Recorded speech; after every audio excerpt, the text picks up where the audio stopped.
વડોદરાના અકોટામાં દારૂડિયાએ અકસ્માત સર્જ્યો છે। કાર ચાલકે ટુ વ્હીલર સવાર દંપતીને અડફેટે લીધા છે। અકસ્માતમાં બે વ્યક્તિઓને સામાન્ય ઇજાઓ પહોંચી છે। મનીષા ચોકડી પાસે આ સમગ્ર ઘટનાક્રમ જે છે તે ઘટિત થયો છે। તો સ્થાનિકોએ કાર ચાલકને પોલીસ હવાલે કર્યો છે। રાજ્યમાં આવા રફતારના રાક્ષસો બેફામ ફરી રહ્યા છે, ત્યારે વડોદરામાંથી પણ ફરી એક વખત આ નવીરાએ અકસ્માત સર્જ્યો છે। કાર ચાલકે ટુ વ્હીલર સવાર દંપતીને અડફેટે લીધા છે। અકસ્માતમાં બે વ્યક્તિઓને સામાન્ય ઇજાઓ પહોંચી છે। તો અકસ્માત સર્જનાર જે નવીરો હતો તેને લોકોએ સ્થાનિક પોલીસને હવાલે કર્યો છે। તો મનીષા ચોકડી પાસે આ અકસ્માતની ઘટના બની છે। તો મનીષા ચોકડી પાસે અકસ્માતની ઘટનામાં કાર જે સવાર દંપતી હતા, બાઇક સવાર દંપતી, તેને સામાન્ય ઇજાઓ પહોંચી હતી। તેમને પણ તાત્કાલિક સારવાર માટે ખસેડવામાં આવ્યા છે। આ નબીરાને સ્થાનિક લોકોએ પકડી તેને મેથી પાક ચખાડ્યો અને ત્યારબાદ પોલીસને હવાલે કરી દીધો છે। મહત્વનું છે કે આટલા બધા બનાવો રાજ્યમાંથી સામે આવી રહ્યા છે, છતાં પણ આવા રફતારના રાક્ષસો હજુ પણ બેફામ રીતે રોડ રસ્તા ઉપરથી ડ્રાઇવિંગ કરીને નીકળી છે। સામાન્ય જિંદગીને તેની ઝપેટમાં લઈ લેતા હોય છે। એક ક્ષણિક મજા કોઈ વ્યક્તિ માટે આજીવન સજાપાત્ર બની જતી હોય છે। ત્યારે ફરી એક વખત વડોદરામાંથી અકસ્માતની ઘટના સામે આવી છે।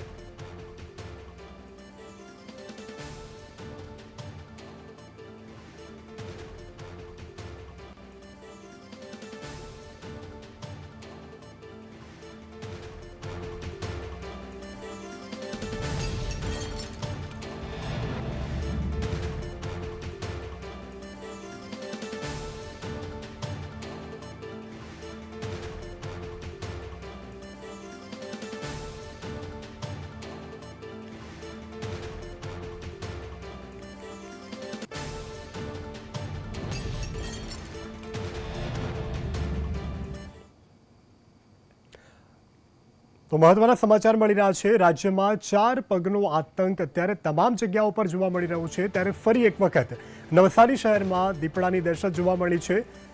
ભેસદ ખાડા વોહરાવાડી વિસ્તારમાં દીપડાના ધામા જોવા મળ્યા છે। સતત 2 દિવસથી દીપડો દેખાતા લોકોમાં ભયનો માહોલ છે।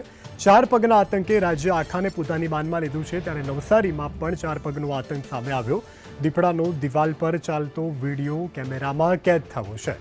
જો કે આ વાતની જાણ થતાની સાથે તમામ લોકોમાં અત્યારે ભયનો માહોલ જોવા મળી રહ્યો છે।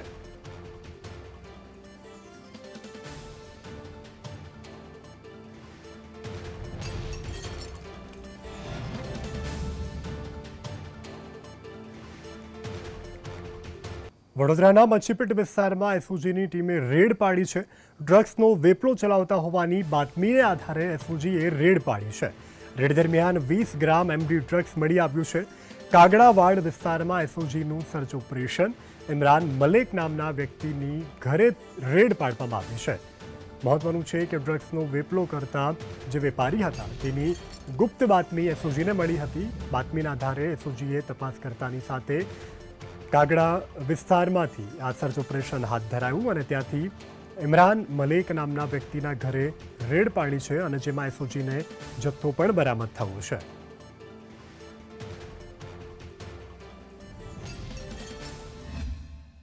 વડોદરાના મચ્છીપીટના કાગડીવાડ વિસ્તારમાં એસઓજીની ટીમે દરોડા પાડ્યા છે, સર્ચ ઓપરેશન હાથ ધર્યું છે। એસઓજીની ટીમે બાતમી મળી હતી કે ઇમરાન મલેક નામનો જે વ્યક્તિ છે તે ઘણા સમયથી ડ્રગ્સનો કારોબાર કરે છે, ડ્રગ્સનો વેપલો કરે છે। તેને લઈને એસઓજીની ટીમે અહીંયા દરોડા પાડ્યા હતા। સાથે જ અહીંથી 20 ગ્રામ જેટલું એમડી ડ્રગ્સ મળી હોવાની વાત છે। કે સત્તાવાર રીતે સુધી એસઓજી કોઈ ખુલાસો નથી કર્યો, પરંતુ 20 ગ્રામ એમડી ડ્રગ્સ હાલ અહીંયા ઝડપાયું છે। સાથે જ જે ઇમરાન મલેક છે ડ્રગ્સનો વેપલો કરે છે તેને હાથીખાના વિસ્તારમાં પણ લઈ જવાયો હતો। ત્યાંથી પણ હાલ કશું મળ્યું નથી, પરંતુ તેના નિવાસ સ્થાનેથી 20 ગ્રામ એમડી ડ્રગ્સ મળ્યું છે। કેમેરા પર્સન નિકેશ વડાન સાથે કુણાલ શર્મા, સંદેશ ન્યૂઝ, વડોદરા। તો ભાવનગરથી સમાચાર મળી રહ્યા છે। ભાવનગરમાં હોમગાર્ડના જવાનને માર મારવાનો બનાવ સામે આવ્યો છે। સસ્પેન્ડેડ પોલીસ કર્મીએ હોમગાર્ડના જવાનને માર માર્યો છે। સસ્પેન્ડ થયેલા કોન્સ્ટેબલ અજય ડાભી સહિત 2 શખ્સોએ માર માર્યો છે। હોમગાર્ડ જવાન જ્ઞાનદીપ સિંહ દિરવારસિંહને ઢોર માર મારવામાં આવ્યો છે। હોમગાર્ડ જવાન નાઇટ ડ્યુટી ઉપર હતા અને તે દરમિયાનની આ ઘટના ઇજાગ્રસ્ત હોમગાર્ડને સારવાર માટે ખસેડવામાં આવ્યો છે।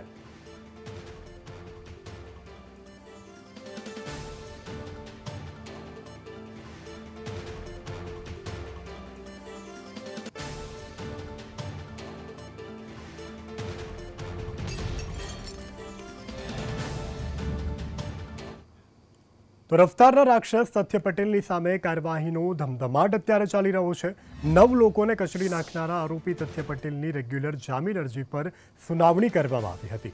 આ સુનાવણીમાં કોર્ટે 24 ઓગસ્ટ પર ચુકાદો મુલતવી રાખ્યો છે.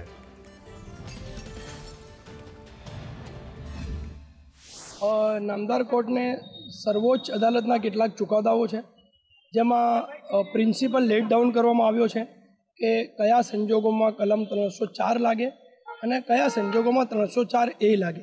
એમાં ઘણા બધા જે આપણા ફેમસ કેસીસ છે, જેમાં ભોપાલ કેસ કાંડ છે, બીજા બધા એક્સિડન્ટના જે કેસો હતા એ અમે નામદાર કોર્ટને રિફર કર્યા છે અને અમે નામદાર કોર્ટને ધ્યાન દોર્યું છે કે જે અમારી સામે 304ની કલમ લગાવવામાં આવી છે કે હાલ પ્રાઇમા ફેસી લાગી શકે તેમ ન હોય, ખોટી રીતે એપ્લિકેબલ કરવામાં આવી છે.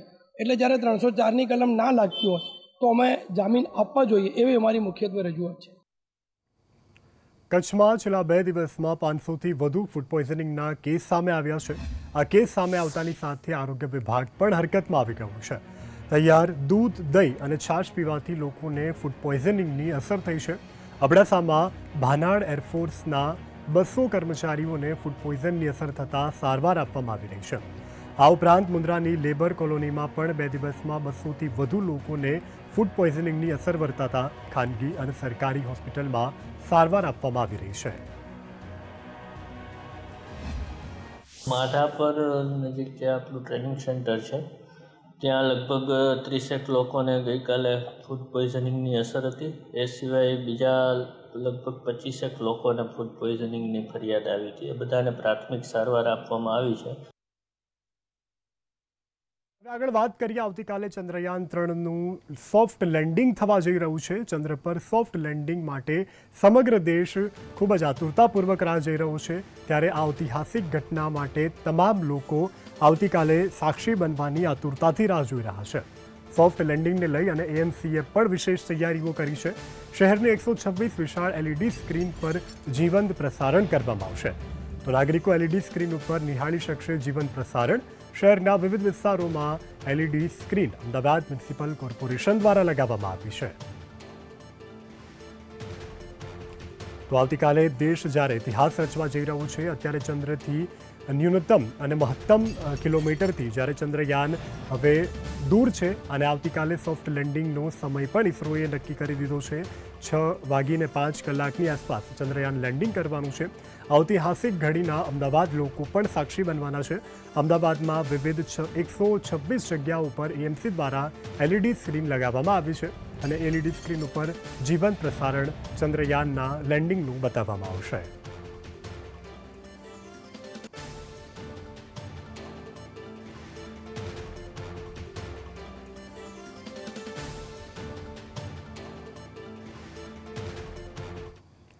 તો ચંદ્રયાન 3ની હવે ખરી પરીક્ષા શરૂ થઈ ગઈ છે અને ત્યારે આ વચ્ચે વૈજ્ઞાનિક રિન્ટુ નાથનું નિવેદન પણ સામે આવ્યું છે. રિન્ટુ નાથે જણાવ્યું હતું કે ચંદ્રયાન 3 હાલમાં એકદમ સ્ટેબલ છે અને કોઈ પણ પ્રકારની હાલમાં મુશ્કેલીઓ પણ નથી જોવા મળી રહી. આવતીકાલે સાંજે 6:04 તે લેન્ડિંગનો પ્રયાસ કરશે. જો કે લેન્ડિંગ છે જે તે હજુ પણ વધારે ક્રિટિકલ છે, કેમ કે સોફ્ટ લેન્ડિંગ કરવાવાળો ભારત પહેલો દેશ હશે.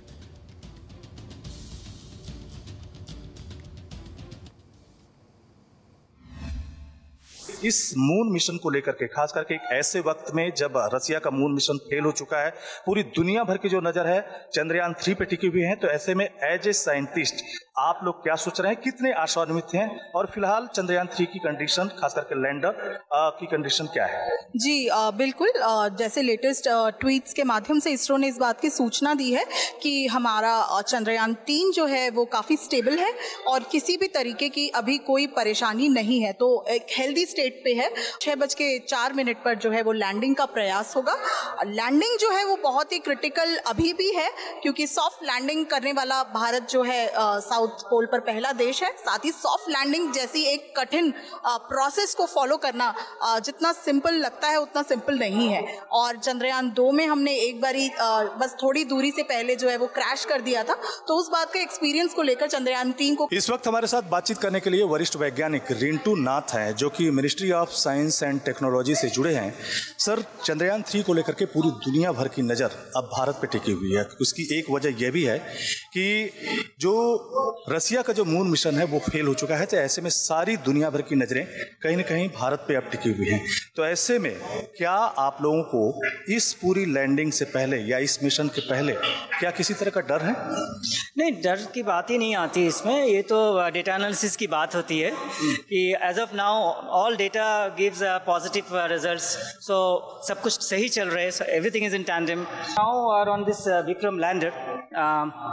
Vikram lander has a payload which is includes the rover, और इसके पास इसको छोड़ के भी इसके पास साइंटिफिक एक्सपेरिमेंट्स भी, इंस्ट्रूमेंट्स भी है। करीब 5:45 PM Indian standard time Vikram lander land करने का कोशिश करेगा मून सरफेस पे, and it will take about 19 minutes time. ये 19 मिनट टाइम जो है इसको 4 स्टेज में हम डिवाइड कर सकते हैं, और इसका इंटायर जो लैंडिंग प्रोसेस जो है, जो हम बोलेंगे पावर डिसेंट को 4 स्टेज में हम डिवाइड कर सकते हैं। तो महत्वના સમાચાર મળી રહ્યા છે। પરિણામ આધારિત ગ્રાન્ટ નીતિ રદ કરવામાં આવી છે। માધ્યમિક અને ઉચ્ચતર માધ્યમિક શાળાઓની માટે આ નિર્ણય લેવામાં આવ્યો છે। લાંબા સમયથી રાજ્ય શાળા સંચાલન મંડળની આ રજૂઆત હતી। શિક્ષણ મંત્રી કુબેર ડિંડોરે ટ્વીટ કરી અને આ જાહેરાત કરી છે।